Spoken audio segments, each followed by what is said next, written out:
पत्र किसे लिखना है? दूरदर्शन निदेशक को, है ना। तो सबसे पहले आप अपना पता लिखेंगे।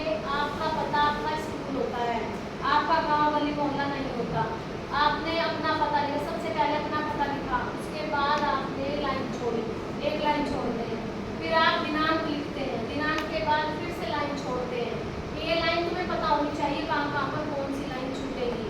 इसके बाद हम जिसे हमें पत्र लिखना है उसका पता लिखते हैं।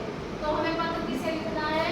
दूरदर्शन निदेशक को। दूरदर्शन का जो डायरेक्टर है, निदेशक माने डायरेक्टर, उसको पत्र लिखना है। कहाँ पे है वो? रोहित सेक्टर में रहता है, उसका ऑफिस है दिल्ली में।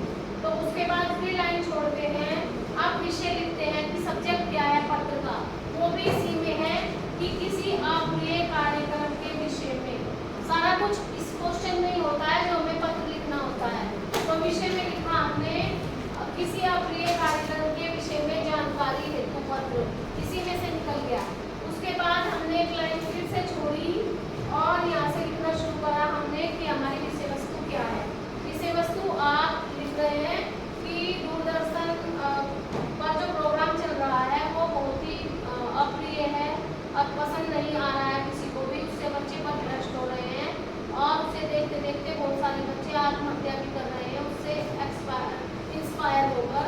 जैसे उसमें प्रोग्राम आता है कि एक बच्चा छत से कूद रहा है, वो वहाँ जा रहा है, फिर चढ़ रहा है, तो ये सब करने की कोशिश में बच्चे मर रहे हैं। तो प्लीज़ आप उसको बंद करवाइए, बस बहुत ही कम लाइन में, क्योंकि उसमें लिखा है कि 100 शब्दों में पत्र लिखना है। तो लंबे बड़ा होने पे नंबर नहीं मिलते हैं, नंबर मिलते हैं फॉर्मेट पे।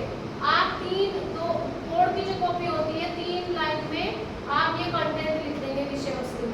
उसके बाद बिल्कुल इससे मिलता हुआ नहीं लिखेंगे। उसके बाद फिर एक लाइन छोड़ेंगे और फिर लिखेंगे भाव दिए, क ख ग, अपना नाम नहीं लिखेंगे।